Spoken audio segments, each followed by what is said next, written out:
Dan di subuh ini kita juga masih diberikan kesehatan dan kesempatan. Mudah-mudahan ada juga niatan. Asbahna wa asbahal mulku lillah. La ilaha illallah wahdahu la syarikalah, lahul mulku wa lahul hamdu wa huwa ala kulli syai'in qadir. Dengan izin Allah kita berada pula di pagi ini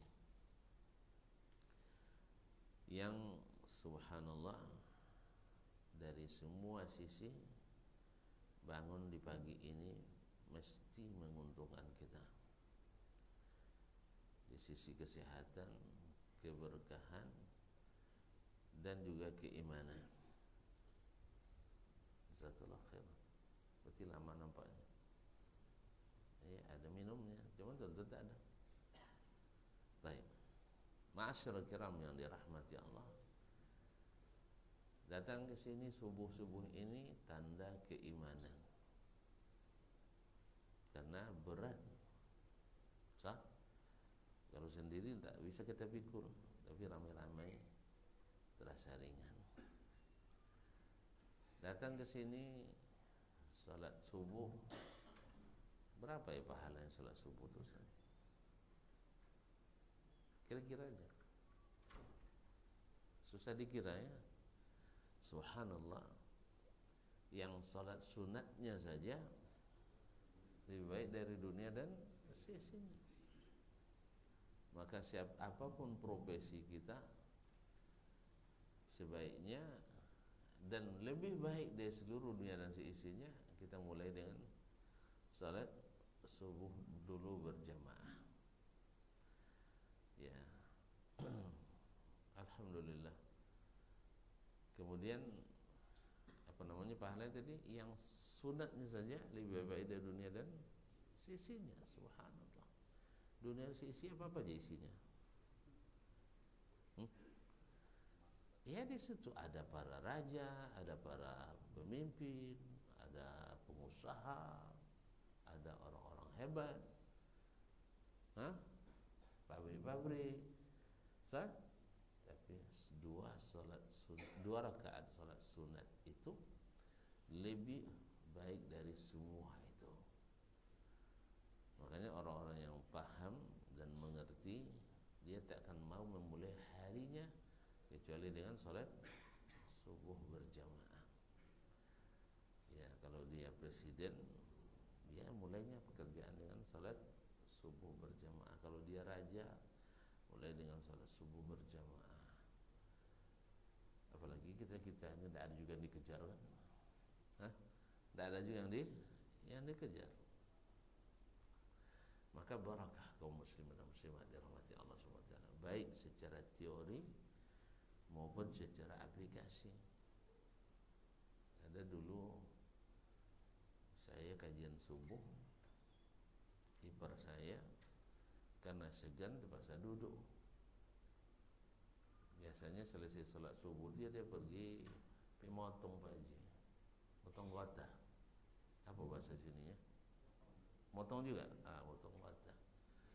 Biasanya subuh-subuh kan. Bahkan banyak orang yang tak salat subuh karena berangkat sebelum subuh. Nanti alasannya kain sudah baju sudah bau.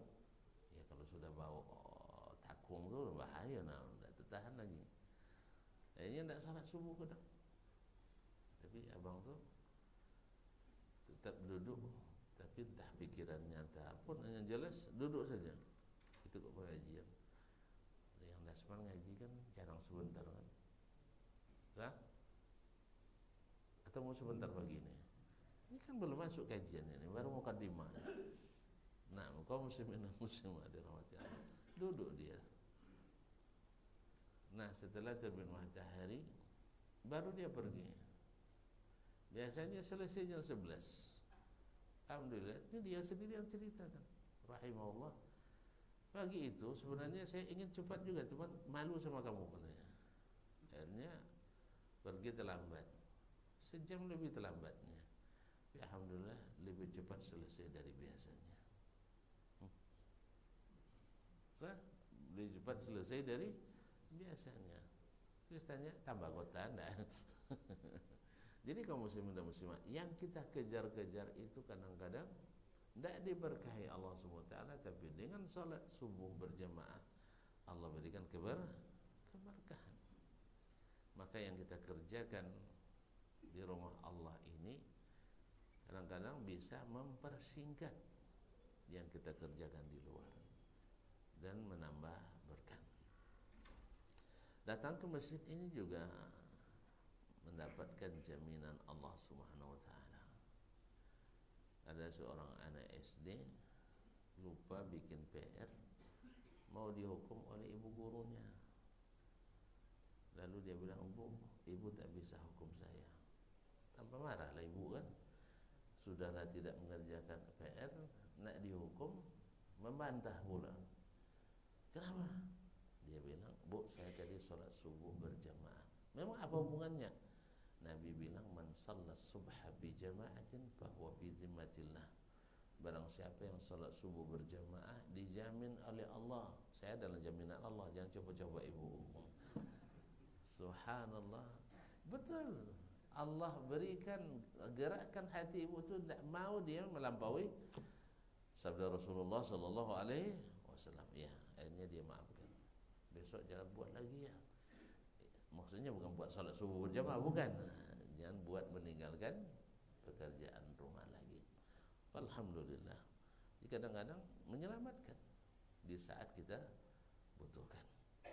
Oleh itu patut kita bersyukur pada Allah, kita diberikan nikmat besar ini. Mudah-mudahan menjadikan kita orang yang besar pahalanya di padang mahsyar nanti. Amin ya rabbal alamin. Dah cukup ya? Kan sudah berharga sekali tuh. Cuman belum masuk ke judul masalahnya. Salawat dan salam kepada baginda Nabi alaihi salatu wassalam. Sekali lagi, nama ini sangat indah. Muhammad sallallahu alaihi wasallam. Nak sebut namanya Muhammad, indah juga. Disebut Rasulullah, indah juga. Sah? Apapun antum sebut. Apa sebab? Sebab membuat kita mengingat segala kebaikan, bahkan mendapatkan banyak kebaikan. Selawat kepada Nabi alaihissalam adalah keberkahan.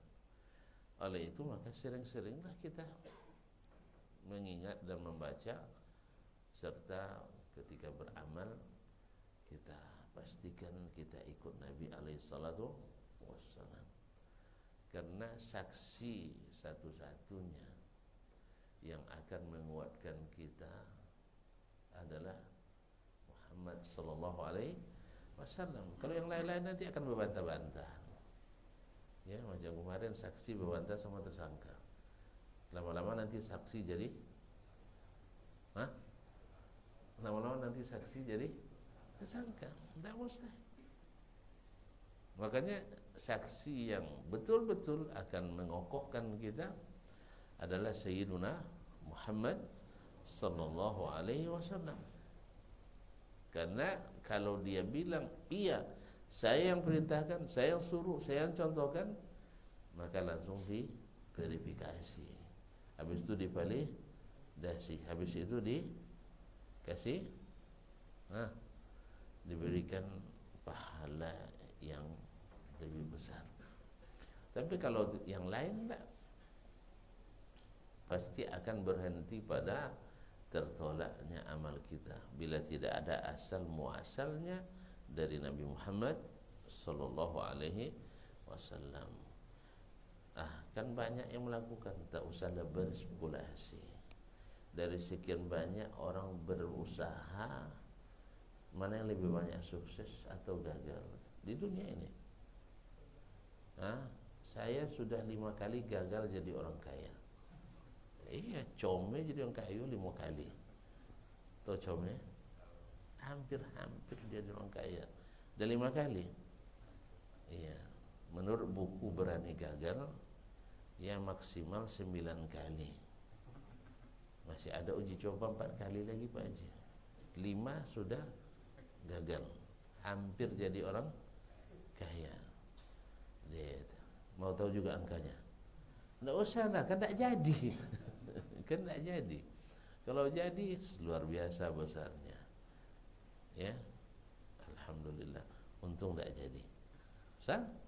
Untung tak jadi, sehingga kita dapat mengambil pelajaran juga bahwasanya berspekulasi itu sering mengecewakan. Tapi kita kalau berobsesi yang benar, mengikuti jalan yang benar, pasti tidak kecewa. Saya gagal tuh karena tidak benar jalannya. Mau tahu juga? Mau tahu juga? Kerjasama dengan yang tidak ahli, walaupun amanah, gagal juga. Atau percaya pada orang yang tidak ahli dan tidak amanah pula, itu lebih-lebih lagi. Sah? Dan orang tidak amanah langsung dia bilang, Ustaz saya tidak amanah, gitu dia bilang. Tidak ada ngaku kan? Pasti nampaknya amanah dulu. Selepas itu baru kita tahu, setelah kita kena. Sahih? Alhamdulillah. Kadang-kadang rezeki sudah di mulut, tapi tiba-tiba bersin terlompat lagi keluar. Sah? Tak bisa diambil. Terlompat keluar, jatuh ke tanah, tu ambil lagi. Ya. Jadi oleh sebab itu tidak rezeki. Tapi saya belum bosan. Insya Allah masih ada 4 percobaan lagi. Kalau sudah sampai 9 nanti insya Allah saya menyerah. Berarti saya bukan tipenya orang kaya. Biarlah kaya. Ya, kalau kaya bisa lah. Tapi kalau kaya belum. Ala kulli hal kaum muslimin yang dirahmati Allah SWT, jangan lupa selalu berselawat dan salam pada Nabi alaihi salatu wassalam. Dari mana mulainya kita berselawat ke Nabi alaihi salatu wassalam?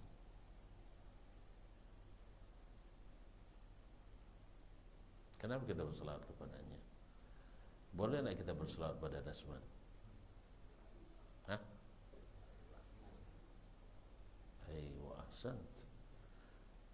Baru kita berselawat kepadanya setelah dia dapat wahyu.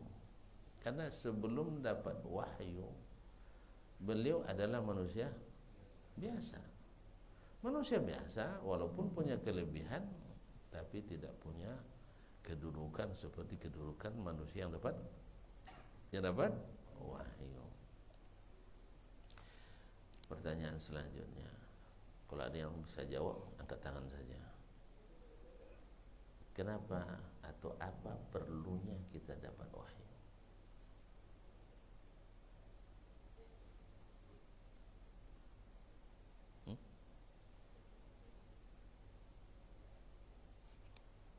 Kenapa kita harus dapat wahyu? Ini pada mandang semua. Kenapa pernah ditanya seperti ini? Kenapa mesti harus ada wahyu?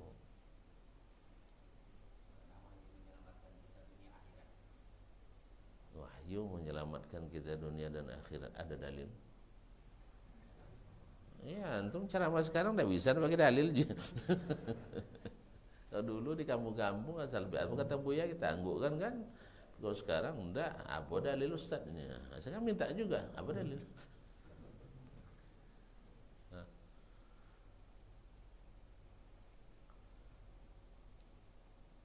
Enggak ada dalilnya.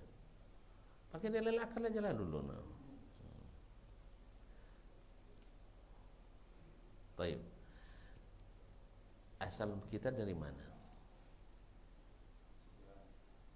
Asli kita. Iya, dari mana? Rumah kita dulu di mana? Alhamdulillah. Di surga. Sahih. Makasih Pak Haji. Mana jalan ke surga tuh?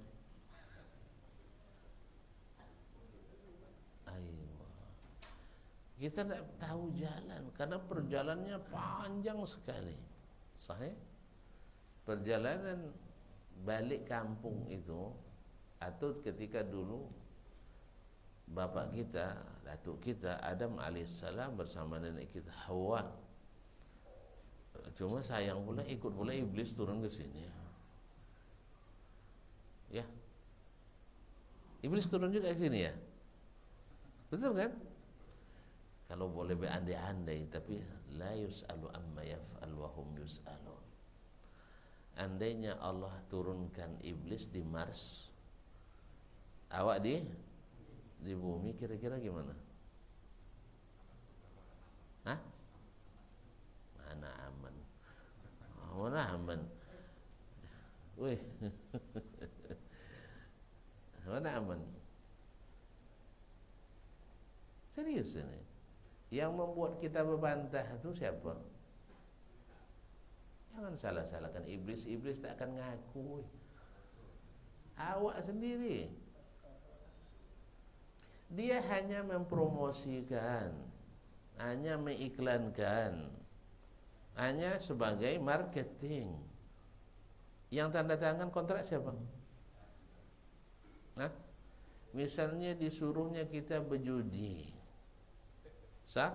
Yang ikut berjudi iblis. Yang tanda tangan iblis. Enggak, kita yang milih. Sah? Dia hanya bisikkan ji. Kan Pak Haji katanya kan. Ustaz. Dia yang bisikkan. Yang memutuskan siapa? Hah? Kita sendiri. Makanya iblis tak mau bertanggung jawab di akhirat. Ada dalil? Hah? Apa bunyinya? Hah? Banyak itu dan enam.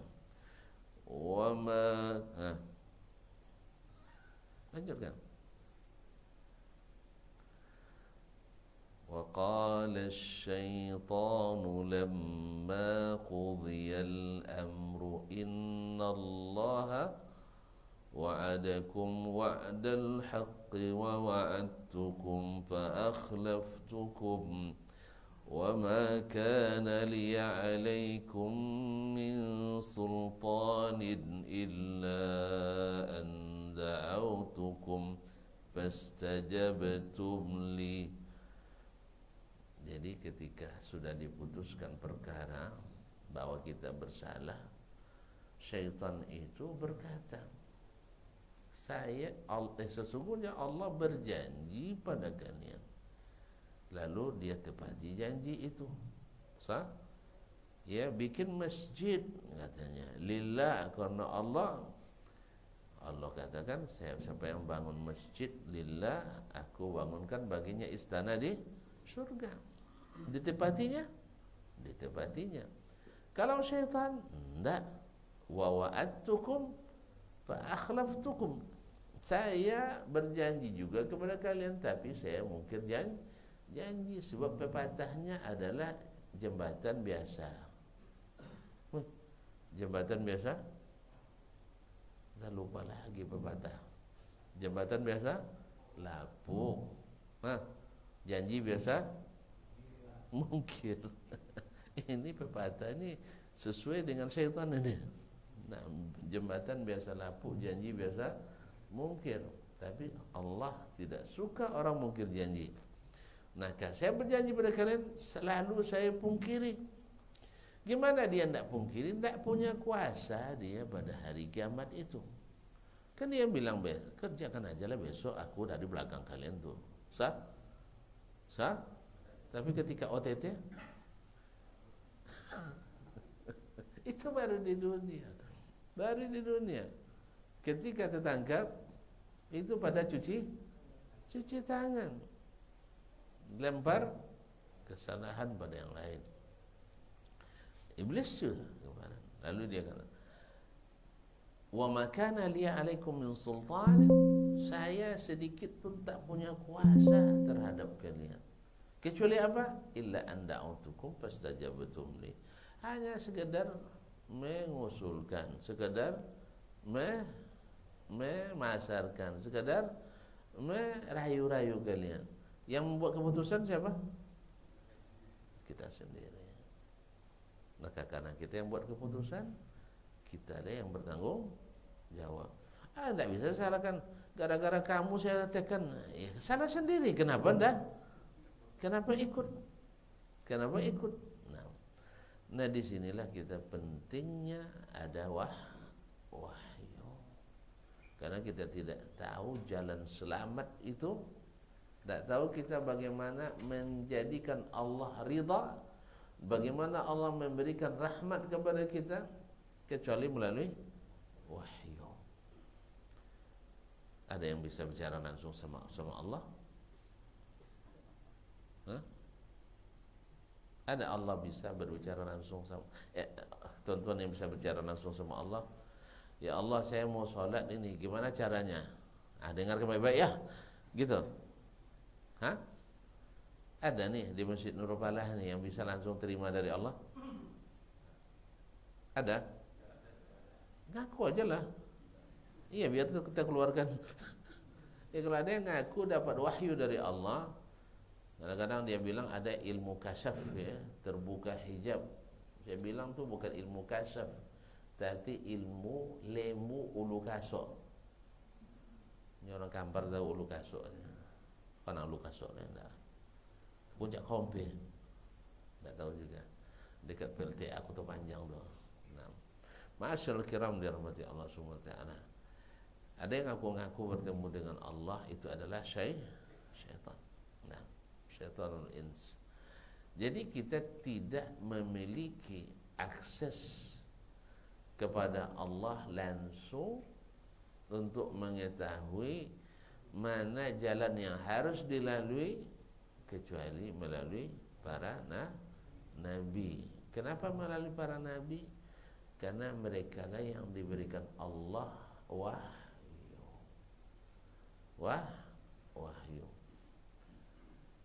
Oleh itu kaum muslimin dan muslimat dirahmati Allah, syarat selamat dulu ketika Allah turunkan Nabi Adam dan Hawa alaihi wassalam, kemudian turun pula bersama mereka iblis. Tahu tak tuan-tuan jauh perjalanannya? Tak tahu. Kalau di sini kena tu nak ke Baru, tahu jalannya. Atau tak pernah juga. Nah, perjalanan kalau kita ukur-ukur berdasarkan berita, saya belum pernah ke sana, Bang. Tapi kabar-kabarnya dari langit pertama ke langit kedua itu, kata Abdullah bin Mas'ud radhiyallahu anhu, hanya lebih kurang 700 tahun perjalanan. Baru dari langit pertama ke langit kedua. Anggap sama semuanya, dari satu langit ke langit kali 7. 7 kali 7? Hah? 49 apa nih? 49.000 tahun perjalanan. Tuan-tuan jangan lupa ketebalan langit. Tahu tak?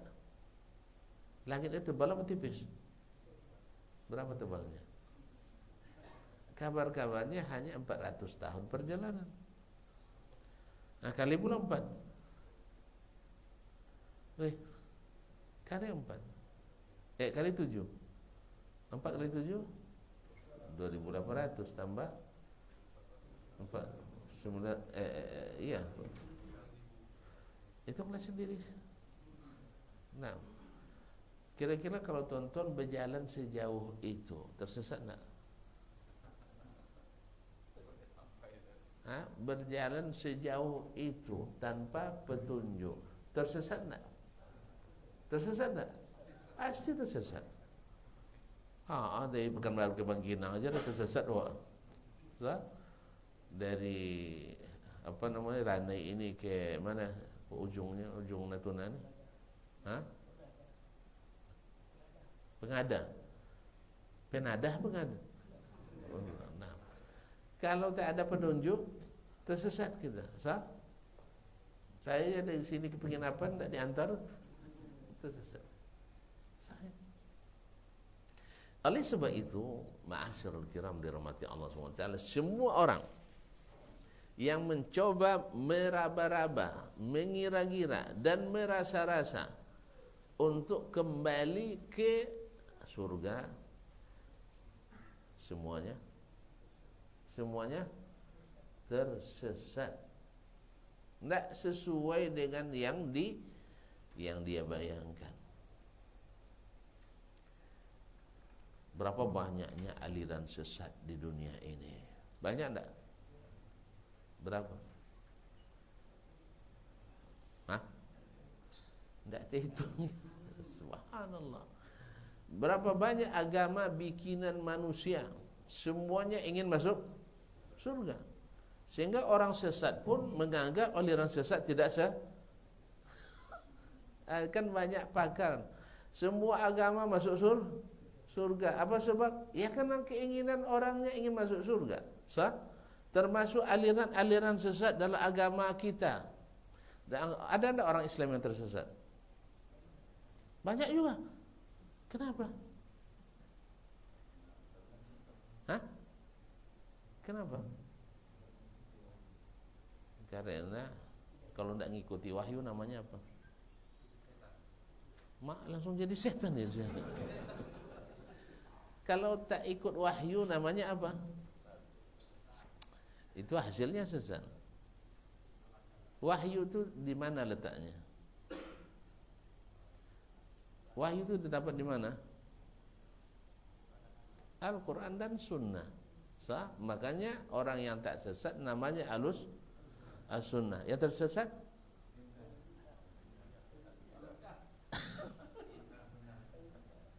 Yang tersesat pasti bukan ahlus sunnah. Kalau bukan ahlus sunnah namanya ahlul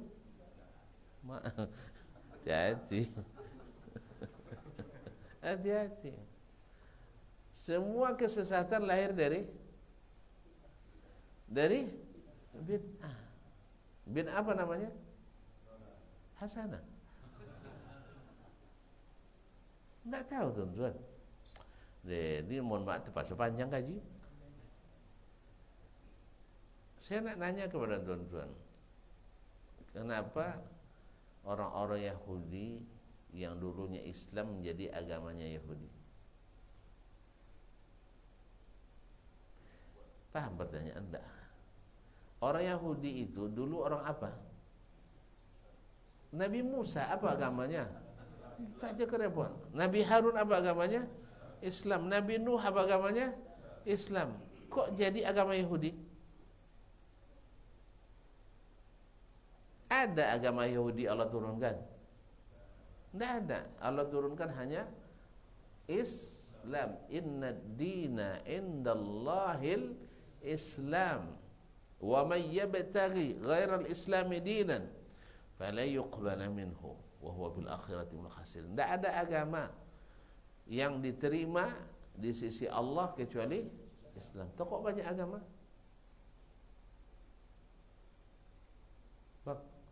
Kenapa jadi agama Yahudi?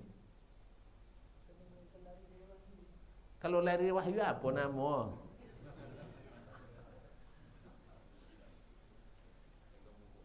Sesatnya mereka karena apa?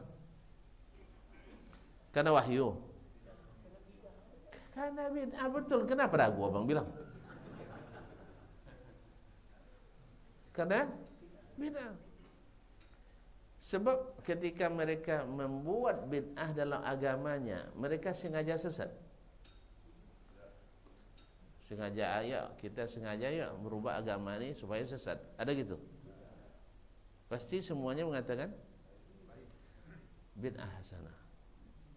Bid'ah hasanah. Ini mohon maaf, ada ahli bid'ah di sini, mohon maaf. Enggak, kalau apa, tutup aja telinga dulu. Nah, nanti saya berikan waktu untuk hak jawab. Ya, hak jawab. Kan kita ngaji nih kan, bukan menghukumi. Kan saya ada bilang abang ahli bid'ah kan, enggak kan? Enggak. Jelas? Jadi kenapa berubah jadi agama Yahudi? Karena bid'ah. Nah sekarang Islam Nusantara sesat apa enggak? Hati-hati weh. Islam Nusantara sesat enggak? Kenapa sesat? Ya ini Islam Nusantara rahmatan juga lil alamin. Bukti orang Indonesia baik-baik peranginya. Indonesia bagus. Sah? Nah. Justru karena menebar rahmat lah. Makanya Islam Nusantara menyesuaikan dengan kearifan lokal. Jadi Islam lokal. Sesat enggak? Tanya MUI, masuk enggak aliran sesat enggak? Nah, jadi kaum muslimin harusnya. Kenapa mereka sesat? Karena memasukkan,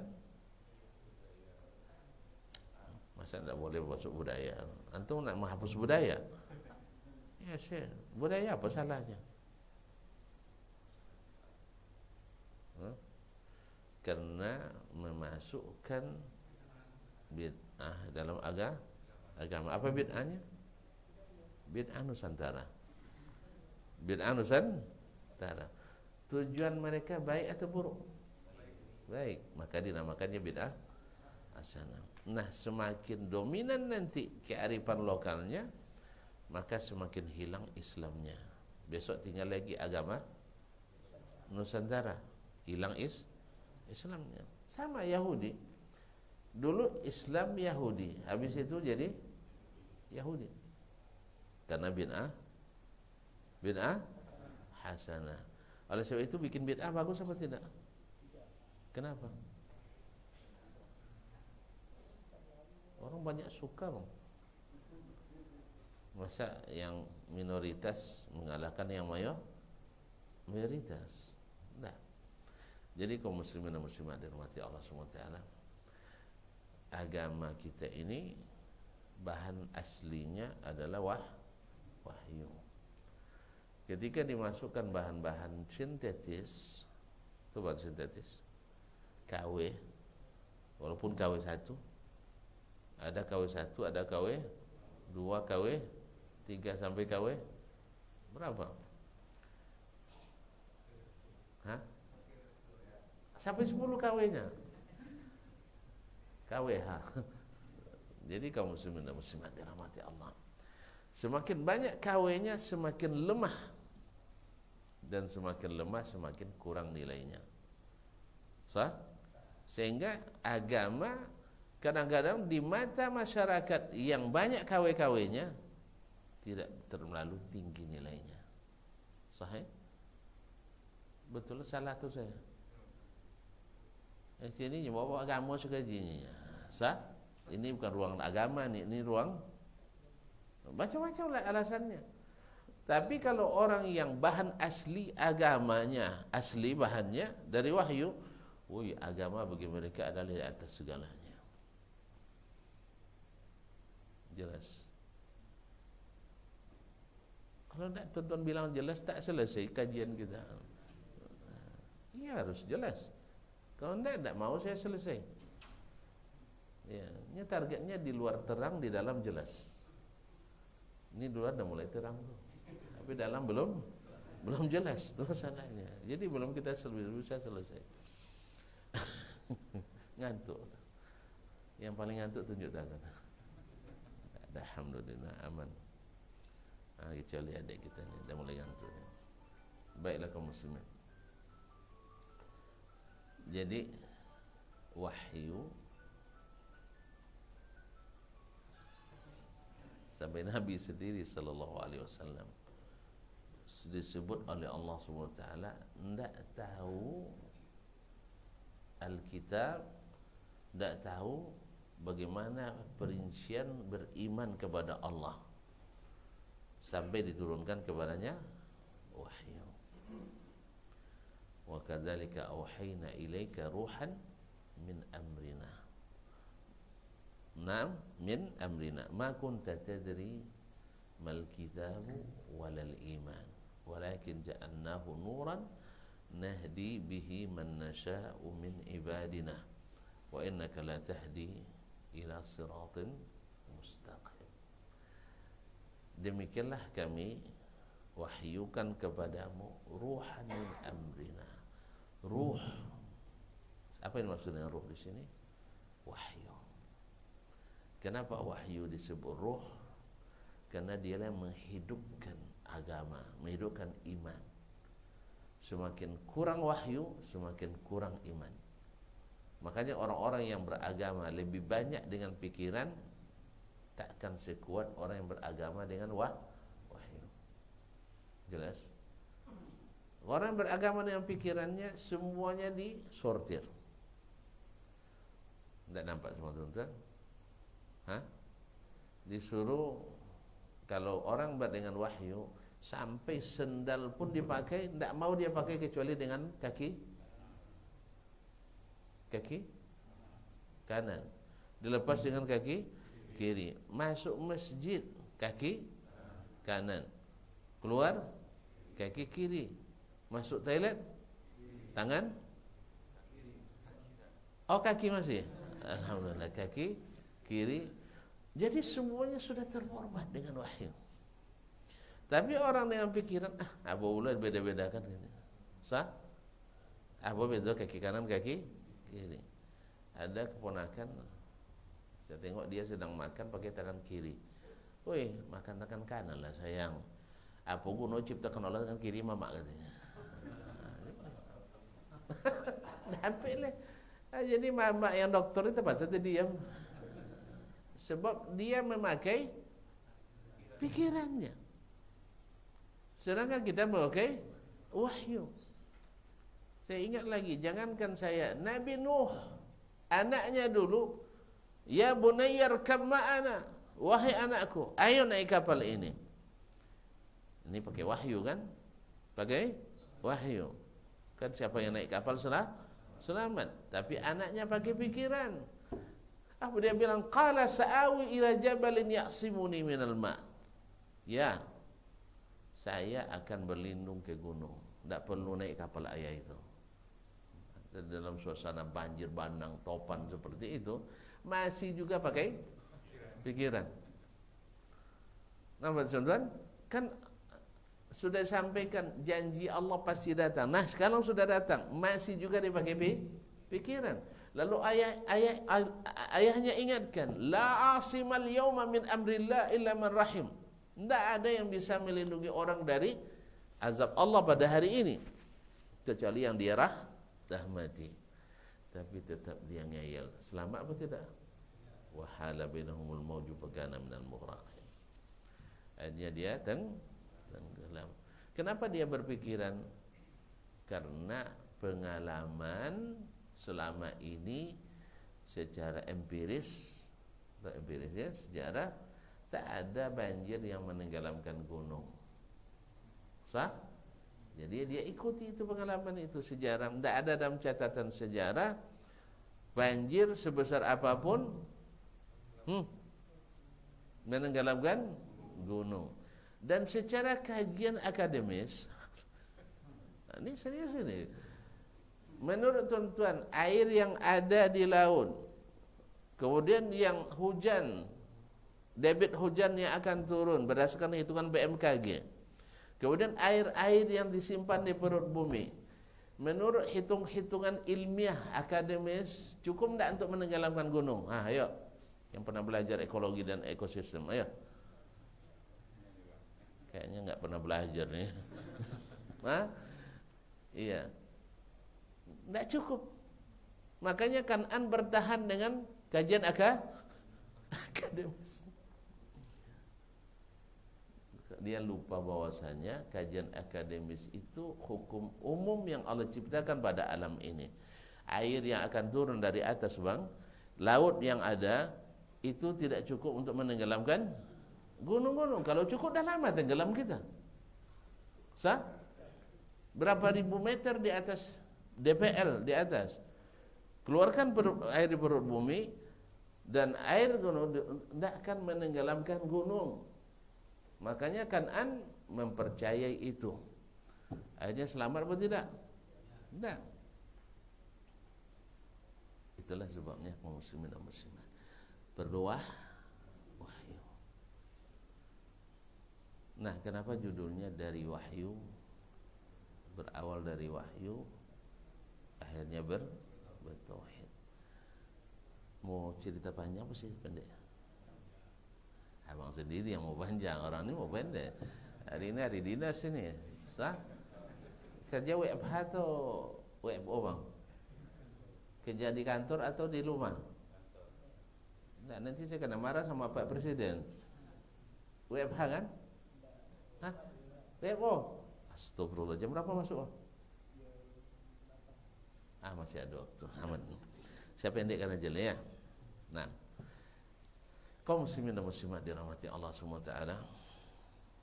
Tadi sudah kita katakan perjalanan kita ke bumi ini merantau jauh sekali. Sah?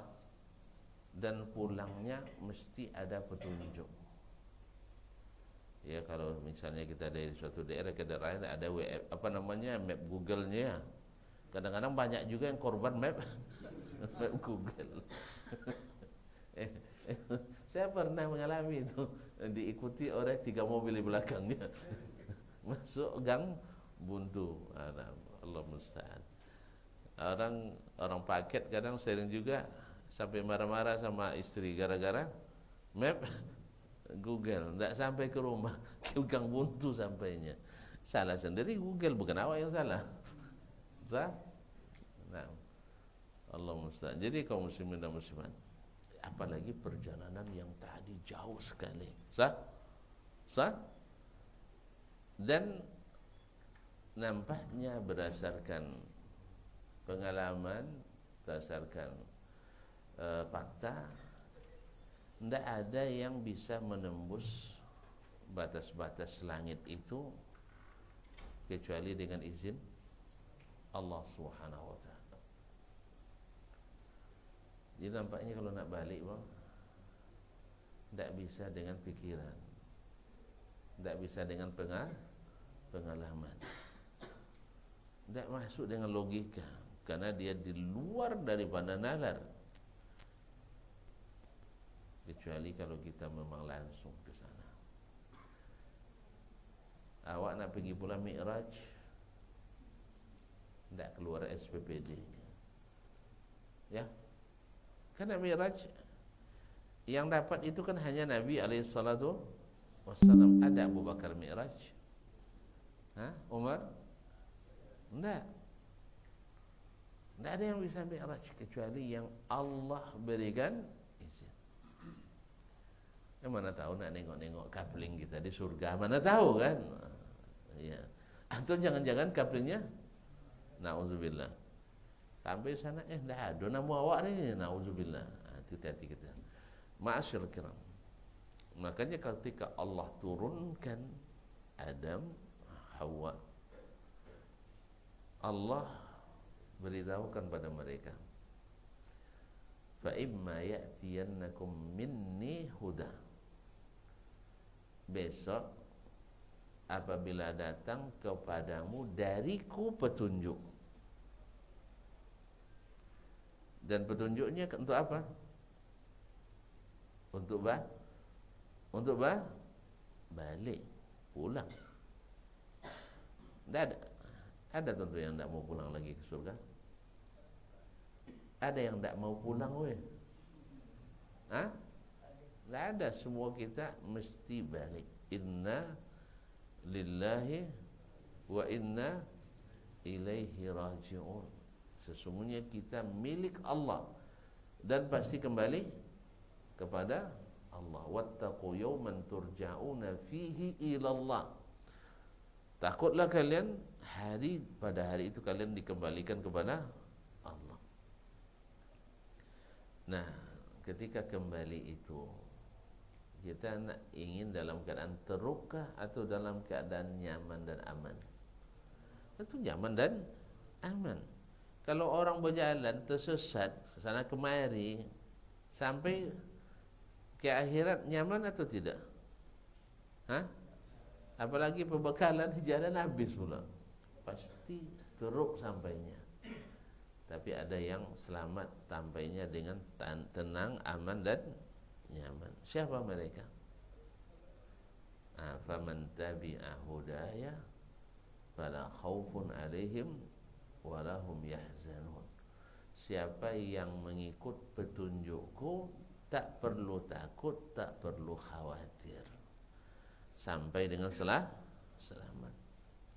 Di dalam surat lain disebutkan famanittaba'a hudaya fala yadhillu wala yashqa. Siapa yang ikut petunjukku tak akan tersesat dan tidak akan melarat. Di dunia Allah sudah buktikan siapa yang mengikut petunjuk Allah. Di mana letaknya tadi? Al-Quran dan Sunnah. Dijadikan orang dasar 4, 5. Siapa yang tidak mau berarti anti NKRI. Makanya sebagai warga negara wajib mengacu kepada Undang-Undang Dasar 45. Karena itu Undang-Undang Dasar kita. Berarti kita wajib berpegang teguh kepadanya. Kalau negara itu Undang-Undang Dasarnya Al-Quran dan Sunnah, berpegang teguh tidak mereka padanya? Mesti berpegang teguh. Karena seluruh aturan harus menyesuaikan dengan aturan Al-Quran dan Sunnah. Mungkin tidak tersesat. Mungkin tidak mereka sesat. Jadi kalau ada orang yang bilang mereka aliran sesat, berarti ini sesat menyesatkan. Karena Allah bilang tidak akan tersesat dan tidak melarat. Buktinya mereka melarat apa enggak? Weh, yang menjadi Al-Quran dan Sunnah sebagai dandang dasar negara melarat apa bukan? Serius ini? Ada bukti? Apa buktinya?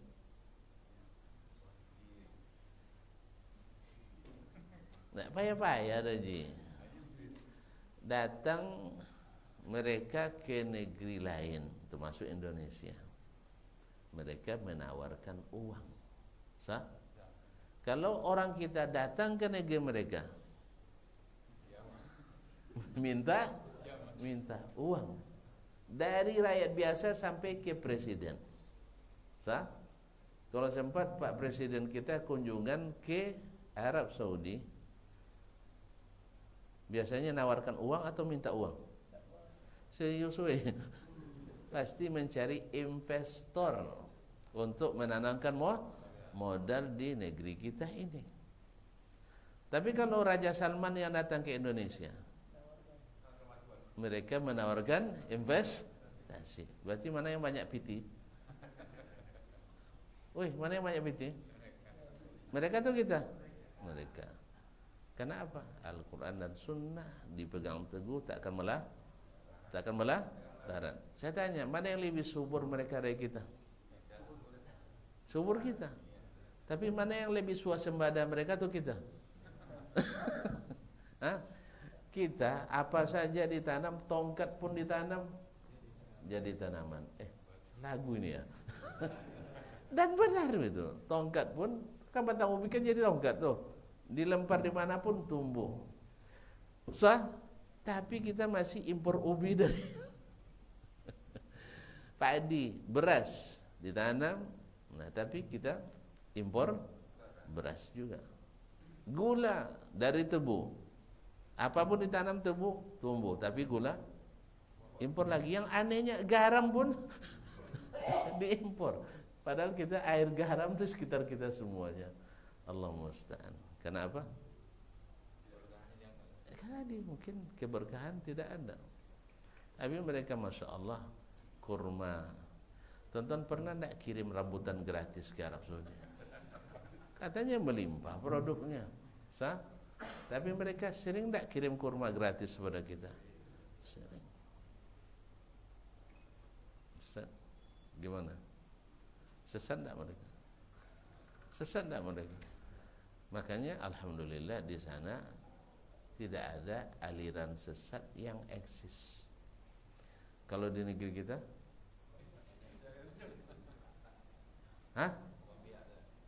iya, sampai 2014 kemarin, saya 2004 baca rilis MUI pusat berkisar 240-an baru yang mengembalikan formulir dan daftar ulang. Paham tak? Artinya yang diputuskan aliran sesat. Yang masih ada tapi belum ada keputusan, masih banyak. Kan ada makali inna, bahasa Semud. Kan belum diputuskan kan? Sah? Masih eksis. Nah, Allah musta'an. 2014 kemarin terbaca lagi oleh saya, sudah alhamdulillah meningkat pesat menjadi 400 lebih. Saya jadi curiga, jangan-jangan gara-gara saya pulang ke Indonesia tambah aliran. Allah musta'an. Bandingkan dengan di negeri sana, alhamdulillah tidak ada secara resmi aliran sesat yang istilahnya eksis di situ. Tapi kalau dia ada dalam pikiran orang, ya ada dalam keyakinan orang, itu tidak bisa kita congkel.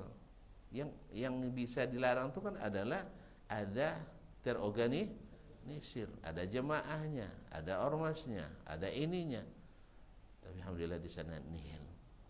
Itu tanda Allah jamin tidak tersesat dan tidak melarang. Cuman kenapa orang kita suka mencemooh mereka? Kadrun lah katanya, kadal gurun. Padahal dibanding apa saja, lomba apa saja, kayaknya kita kalah terus. Lomba ganteng, mana yang ganteng mereka di kita? Serius. Seburuk-buruk orang Arab, hidungnya tetap mancung. Banding PT, mana banyak PT mereka di kita? Lebih banyak PT mereka. Taib, keamanan, mana lebih aman mereka daripada kita? Serius. Alhamdulillah mereka mobilnya kadang-kadang mobil apa namanya yang mahal tuh Land bukan Land Cruiser, itu murah tuh nyumbang. Land Rover, yang harganya 3 miliar, tapi di sana dijadikan untuk ngangkut kambing. Awaknya sentuh aja kena tepi tangan itu. Ini 3 miliar sampai pabriknya protes. Jadi kan angkut kambing. Kemudian mereka tidur di lantai 4, mobil tanpa garasi di bawah, aman. Kalau kita motor butut aja harus dikandangin, kalau enggak dikandangin orang. Allah musta'an. Jadi aman, tenteram. Itu apa yang mau kita cemooh lagi? Utang, mana yang banyak utang kita pada mereka? Serius bang. Itulah. Jadi oleh itu kaum muslimin dan muslimat, di sini nampak di dunia saja Allah buktikan. Umar bin Abdul Aziz dulu memerintah 2 tahun 5 bulan 25 hari. Woi, bisa menciptakan masyarakat tidak mau menerima zakat. Dari mana? Dari Sana'a di Yaman sampai Baghdad di Irak. Tidak ada menjajakan, Pak, yang jajakan zakat. Kalau gini Pak Haji, alun nak bayar zakat lah, dia hitung zakat ada orang kan. Pak Haji jangan lupa ya, jangan lupa.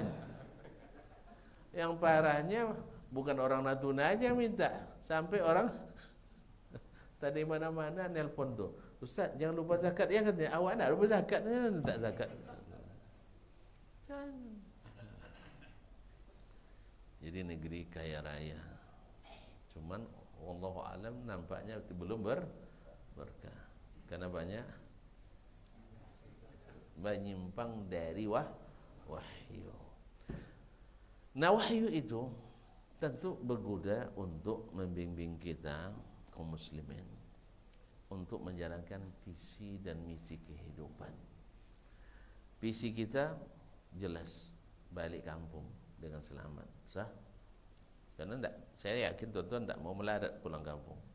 Soalnya di sana banyak yang menunggu. Ya, kembang-kembang surga.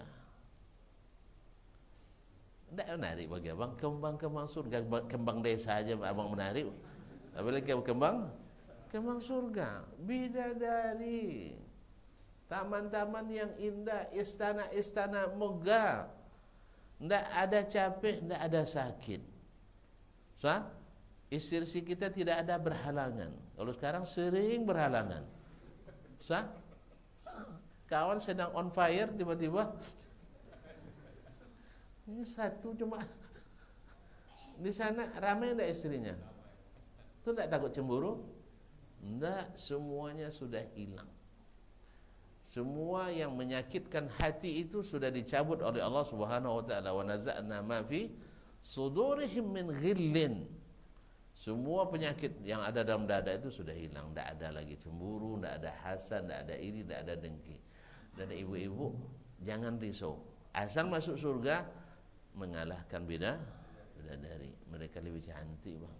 Maka pelihara kakak ya. Weh, pelihara nih. Sampai masuk surga. Bilang sama dia, di antara pintu surga yang paling lebar adalah biarkan abang. Iya, kalau sempat sabar dia, itu pintu surga terlebar. Paham enggak? Itu jihad perempuan itu. Sampaikan nanti. Tapi jangan bilang saya yang provokasi. Kaum muslimin dan muslimah dirahmati Allah. Nah, sebesar-besar kemudian misi kehidupan kita adalah tauhid. Adalah tauhid. Tauhid sedikit saja ya, tidak seperti Nabi misal ketauhidan kita, apa namanya, iman kita, tapi asal bertauhid ada jaminan masuk surga. Tapi kalau meleset, ya sedikit saja lecet tauhidnya, jangan-jangan diharapkan masuk surga. Nah, untuk mentauhidkan Allah itu perlu wahyu kawan. Tidak bisa dengan meraba-raba. Makanya saya katakan berapa banyak agama di dunia yang ingin mentauhid, itu ingin beribadah kepada Allah, kepada Tuhan yang mereka cari sendiri, tidak ketemu. Tapi alhamdulillah kita dengan Nabi dan wahyu kita bertemu. Makanya pikiran sekali lagi tidak cukup tanpa wahyu. Siapa manusia paling cerdas yang disebut sebagai bapak pemikir dunia? Tidak pada juga tahu ya. Alhamdulillah, untunglah. Aristoteles yang paling cerdas berpikir katanya, bapak pemikir dunia. Tapi dia tidak tahu siapa Tuhannya. Dia menyebutnya faktor X. Jadi kalau ada yang orang ditemukan nanti di longkang itu tidak tahu identitas, tidak masukkan Mr. X. Nah, dan segala yang tidak ditemukan hasil dan natijanya biasanya disebut dengan faktor X. Dia ini faktor X. Alhamdulillah kita sudah tahu. Bismillah, Allahu la ilaha illa huwal hayyul qayyum. Allah, nama yang begitu indah. Subhanallah. Dia dihapus satu hurufnya masih bermakna. Sampai tinggal satu huruf saja sudah juga masih bermakna. Allah tabaraka wa taala. Nah, jalan untuk itu ada di wahyu. Ma kunta tadri mal kitab walal iman. Sebelum ini wahyu datang, Nabi tidak tahu. Tapi setelah wahyu datang, Nabi diberikan perincian-perinciannya. Oleh sebab itu, makanya lihat Imam Al-Bukhari rahimahullah dengan kecerdasannya yang super, dia menyusun kitabnya, kitab Sahih Bukhari yang saya katakan semalam dan saya katakan selamanya, dan para ulama mengatakannya bahwasanya kitab paling sahih setelah Al-Quran adalah Sahih Al-Bukhari. Tahu tak tuan-tuan, di mana dia mulai? Dimulai dengan kitab Bad'il Wahyi. Kitab awal mula turunnya wahyu. Di ujung dari kitabnya, kitab ke-98, apa dia sebutkan? Kitabut Tauhid. Kitab At-Tauhid. Seolah-olah beliau ingin katakan bahwa kitab ini adalah dimulai dengan wahyu. Karena tanpa wahyu kita tidak tahu apa-apa, tidak tahu beribadah, tidak tahu beriman, tidak tahu bermuamalah, tidak tahu berakhlak yang benar kecuali dengan wahyu. Nah, kalau sudah kita ikuti semuanya dengan seksama dan benar, maka akan melahirkan insan-insan bertauhid. Jadi ilmu kita dimulai dengan wahyu, nanti harus berhasil menjadikan kita orang yang menjaga tauhid. Tauhid kita dalam beribadah, kita tidak akan meminta kecuali kepada Allah, tidak akan beristighasah kecuali kepada Allah, tidak berharap kecuali kepada Allah. Makanya bagi kita tempat yang paling keramat itu adalah Masjid Nurul Falah. Bukan kuburan keramat. Paham tak? Doa yang paling diharapkan dikabulkan tuh di sini, bukan di sana. Dan makanya infak yang paling berharga tuh di sini. bukan di kuburan. Ini kan banyak di negeri kita. Impak kuburan lebih banyak daripada impak di masjid. Sudah puluhan tahun nak bangun masjid tak selesai-selesai. 2 hari kumpul impak tu bangun makam langsung selesai.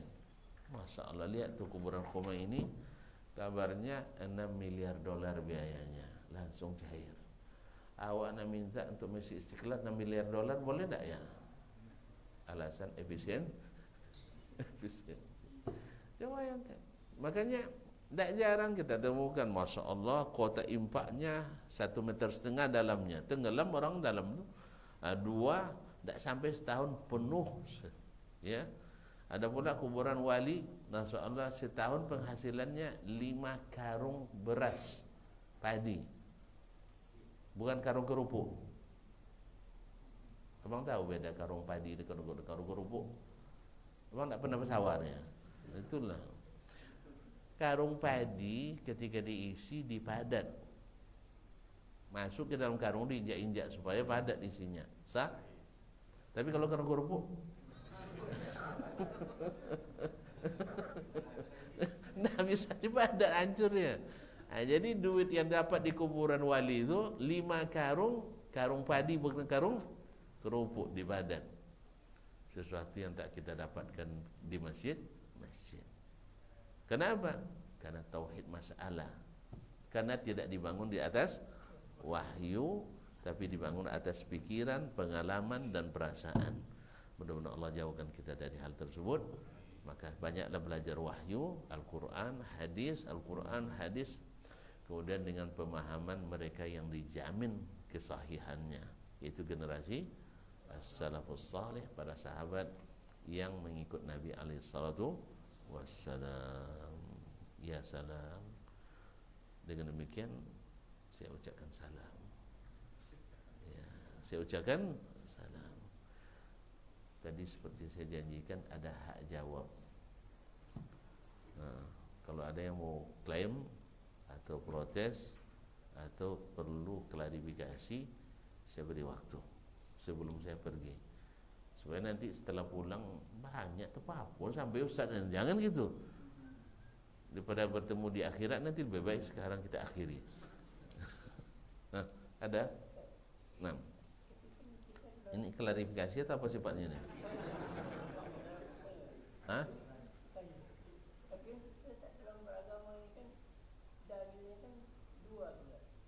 Enggak dua. Banyak dalilnya.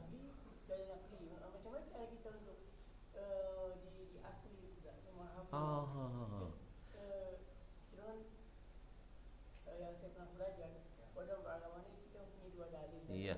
Akli sama dalil nakli. Iya. Kalau dalil nakli jelas itu wahyu, sunnah. Cuma aklinya itu tadi macam mana tu? Dalam kita memahami. Kami tak paham dalil akli itu apa maksudnya.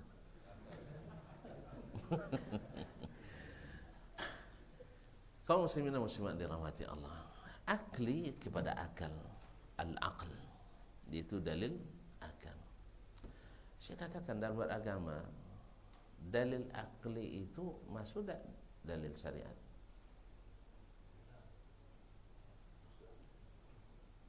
Saya nanya bang, ketika para ahli usul fikih mengatakan al-adillatus syar'iyyah, dalil-dalil syar'i itu ada 4.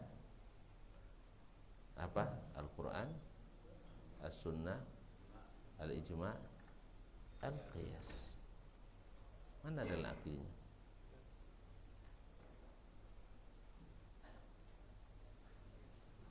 Akal itu hanya sebagai alat. Bila digunakan dengan benar, hasilnya benar. Tapi kalau tidak, nah, abang punya labor kan? Punya labor. Di labor tergantung bahan apa yang dimasukkan situ. Nanti diproses. Itulah akal. Tapi para ahli akidah, khususnya mutakallimin, membagi dalil bagi 2 tadi. Dalil akal, dalil naqal. Dan naqal adalah wahyu, dan akal adalah dalil logika. Pertanyaannya, mungkin tak dalil naqli alias Al-Quran dan Sunnah bertentangan dengan akal? Mungkin. Buktinya banyak orang bertentangan. Masa abang bilang enggak? Sah? Mungkin sekali. Kapan? Akalnya tidak sehat. Akalnya tidak sehat. Tapi kalau akal sehat mesti selari dengan wahyu. Apa contoh akal tidak sehat? Apa contoh akal tidak sehat? Banyak sekali. Contohnya Allah Subhanahu wa taala mewajibkan untuk membagi warisan laki-laki dan perempuan beda. Sah? Perempuan dapat sebagian, laki-laki dapat 2 bagian. Sesuai enggak dengan logika? Tidak sesuai. Logika sakit. Logika sakit. Sebab sejak manusia ada, ini kaji sejarah nih bang. Ini kan Islam selalu yang tertuduh karena orang ini tidak paham Islam bang, tidak paham sejarah. Sejak manusia ada, siapa yang bertanggung jawab terhadap nafkah keluarga? Laki-laki atau perempuan? Laki-laki atau perempuan? Laki-laki. Makanya laki-laki hartanya selalu habis. Kalau sehat ini, kalau sehat keuangan rumah tangga, laki-laki hartanya selalu habis. Perempuan hartanya bertambah. Paham? Jadi semiskin apapun suami, perempuan tidak wajib bernafkah. Hatta kalau seandainya suaminya tidak bisa besar nafkah, dia boleh mengajukan cerai. Sah? Nah, ini yang kalau sehat. Tapi ketika sakit, sistemnya, logikanya sakit, kamu kalau tak serahkan gajimu pada aku ceraikan katanya. Woi, paham tak? Jadi banyak gaji istri dimakan oleh suami. Sehat apa tidak? Tidak sehat. Jadi bukan aturan syariat yang salah. Kita sudah berada pada posisi tidak sehat. Yang parahnya gaji istri itu untuk dihisap pula, bukan untuk dimakan. Untuk dihisap. Maka patutlah yang banyak khulu minta cerai dari PNS. Tak tahu abang tu?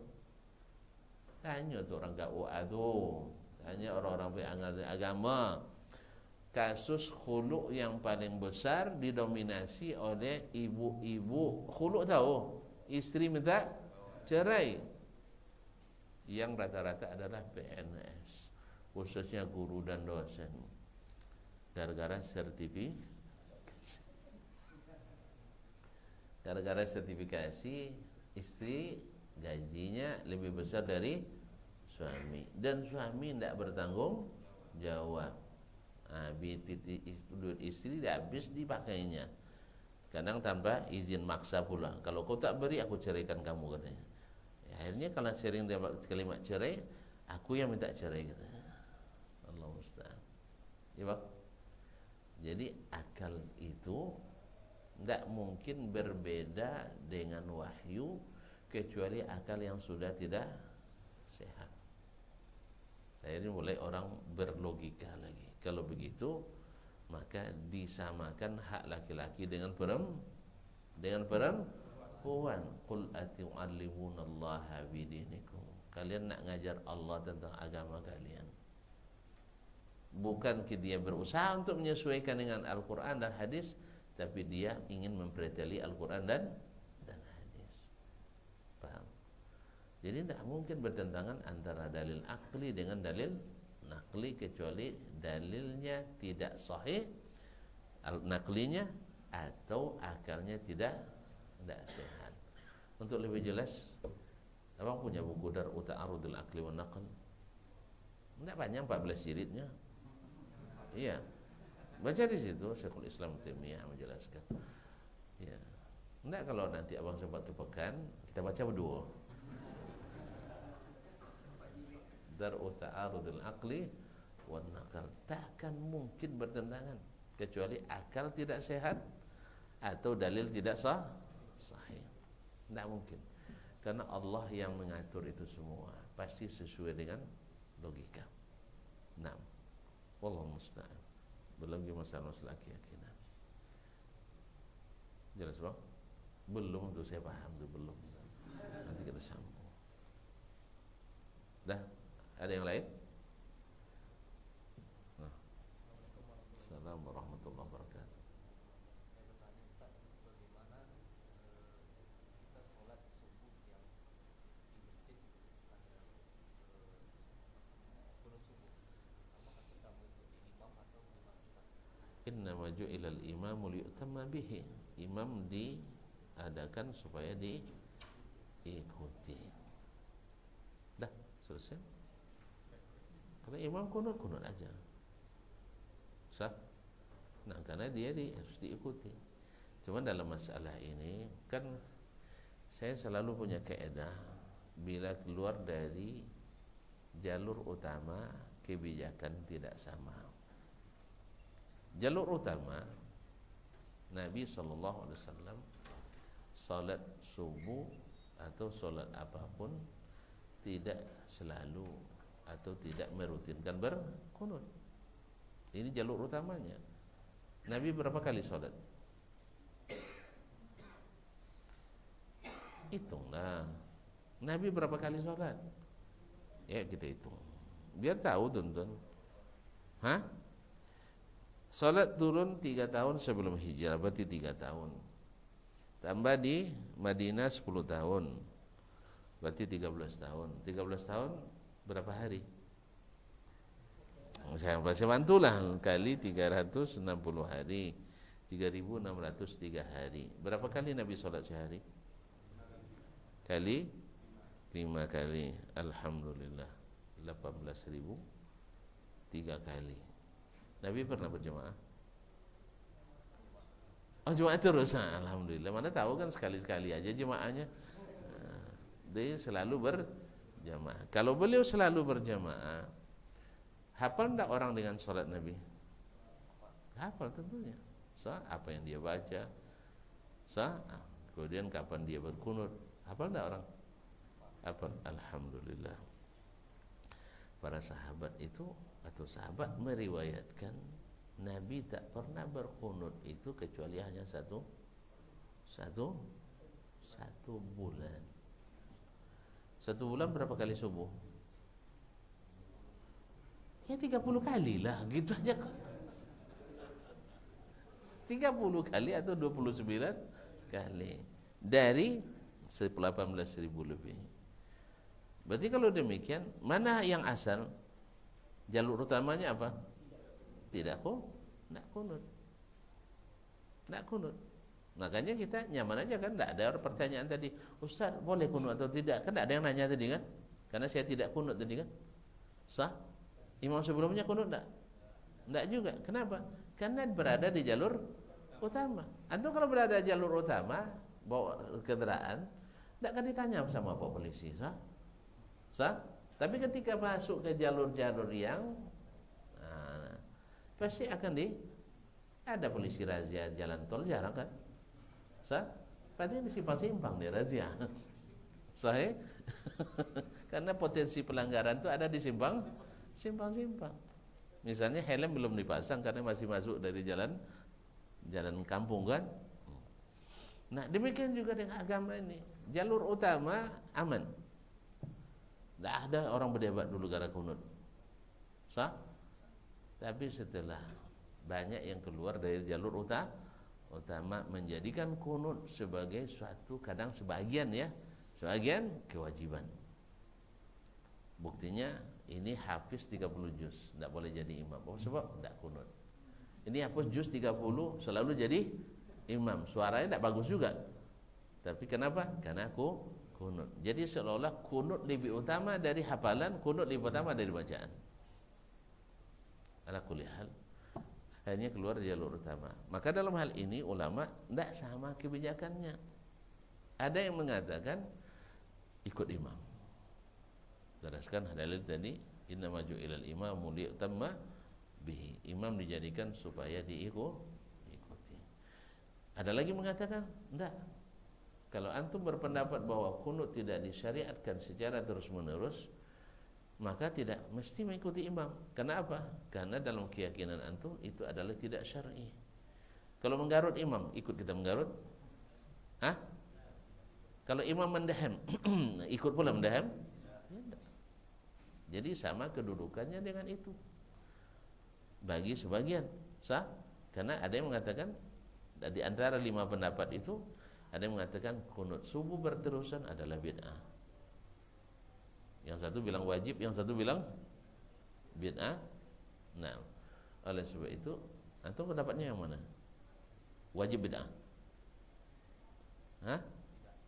Wajib bid'ah? Enggak. Jadi oleh sebab itu makanya kebijakan dalam hal ini berbeda. Tentu antum barangkali nak nanya saya seperti apa? Sah? Sah? Jangan ikut saya lah. Ya ikut saya. Saya ini kan tidak aman dari fitnah. Kalau saya pada asalnya saya tidak ikut. Paham? Tapi ada kalanya kalau sempat saya punya kedudukan seperti Syekh Sudes, Imam Masjidil Haram. Lalu saya kunjungan ke Indonesia, disuruh jadi imam subuh di Masjid Istiqlal.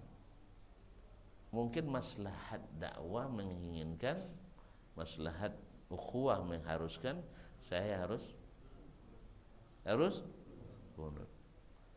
Jangankan ngikut imam, saya pun harus kadang-kadang kunut. Itu tergantung ijtihad saya waktu itu. Paham? Kan beda lah. Saya datang ke suatu tempat, diundang untuk kajian subuh untuk pertama kalinya dan terakhir kalinya. Saya iya. Tentu saya akan berpikir kalau orang semuanya kunut semuanya, awak di belakang imam pula, tentu kalau saya tidak kunut berkata-kata hati pengurusnya, oh pokoknya Wahabi itu kan. Tidak akan jadi ngaji itu lagi. Hanya gara-gara tidak kunut subuh dapat label Wahabi. Dia Wahabi ini itulah. Yang katanya tadi, yang Wahabi itu kan Arab Saudi kan, sesat katanya kan. Padahal mana mungkin berpegang teguh pada Al-Quran Sunnah sesat, dan kenyataannya memang tidak. Ala kulli hal. Jadi ada kebijakan atau katakanlah dalam masalah dakwah itu ada hal-hal yang kadang-kadang harus melakukan mudarat yang lebih kecil untuk mendapatkan maslahat atau menghindari mudarat yang lebih besar. Itu berlaku. Makanya tidak bisa disamakan ustaz dengan orang biasa. Antum jangan salahkan saya pula, kata ustaz kau rendah kan, yang pula di sorting pula kan itu kan. Antum tanya saya dulu ya, nanti baru kita rundingkan. Paham? Ya, tidak bisa disamakan. Nah, ini kadang-kadang tidak itulah.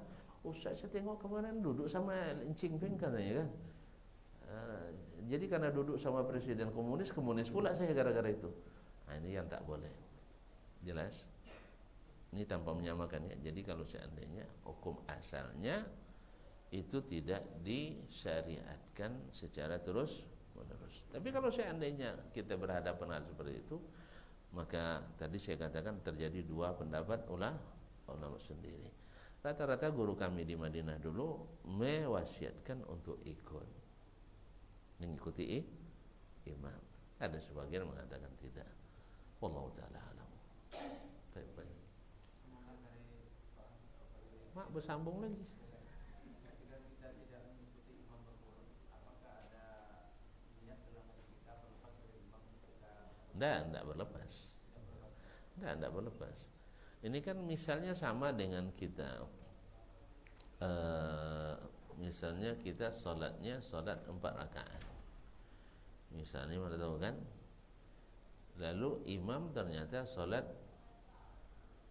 kita ikut imam yang sholat 4 rakaat, kita sholat 3 rakaat. 3 rakaat.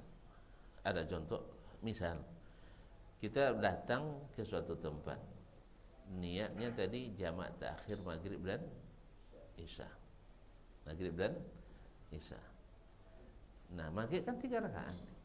Imam sholatnya 4. Maka di rakaat keempat kita duduk sambil menunggu imam menyelesaikan rakaat keempat.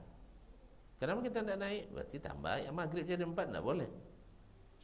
Maka kita duduk menunggu imam dan nanti salamnya bersama imam.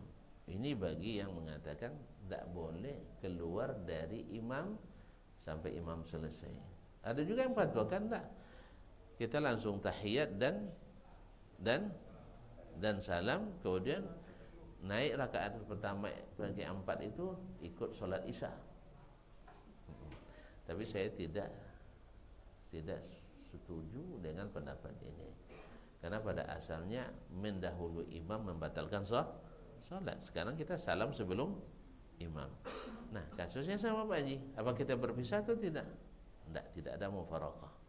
Walaupun kita sekarang tidak ikut di rakaat keempat. Sama juga dengan tadi, ketika tidak ikut kunut, kita tidak mesti niatnya berbeda dengan imam atau pisah dari imam. Karena kalau niat pisah dari imam, lain lagi hukumnya. Wallahu ta'ala alam. Nah, baik. Jelas Pak Haji? Alhamdulillah.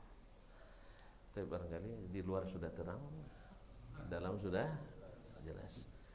Tidak ada yang mau dikomplain kan? Alhamdulillah. Kalau gitu tenang hati saya untuk meninggalkan Natuna. Ya, kalau ada yang salah berarti tuan-tuan siap untuk memaafkan kan? Kalau ada yang berlebih bawa aja pulang. Silakan disimpan. Mudah-mudahan menjadi bekal kita nanti pulang ke akhirat dalam keadaan selamat. Yang benar itu semata-mata taufik dari Allah, yang salah pasti kelemahan saya. Mungkin dari syaitan. Kepada Allah saya mohon ampunan, kepada tuan-tuan mohon dimaafkan. Dan juga mohon didoakan supaya istiqamah. Ya, karena istiqamah yang berat. Mudah-mudahan dengan bantuan doa-doa tuan-tuan, Allah mudahkan saya untuk istiqamah di atas jalan yang benar ini. Amin ya rabbal alamin. Akhirnya saya ucapkan terima kasih yang sebesar-besarnya kepada seluruh keluargaku di sini, mulai dari pengurus sampai jemaah yang telah memberikan ruang dan waktu untuk bisa menyapa. Mudah-mudahan bisa membuat tuan-tuan tersenyum. Kan itu targetnya, bisa tersenyum kan berarti senang. Ya, kalau medut aja berarti masalah. Sekali lagi saya ucapkan terima kasih. Jazakumullahu khairan. Kalau kita tidak jumpa lagi di dunia, mudah-mudahan Allah izinkan kita jumpa di akhirat dalam keadaan penuh nikmat di surga. Tidak masalah, tuan-tuan lebih banyak punya istri dari saya, tidak ada masalah. Yang penting tak ada cemburu lagi di antara kita. Wabillahi taufiq wal hidayah. Wallahu ta'ala alam. Wassallallahu ala nabiyyina Muhammadin wasallam. Wassalamualaikum warahmatullahi wabarakatuh.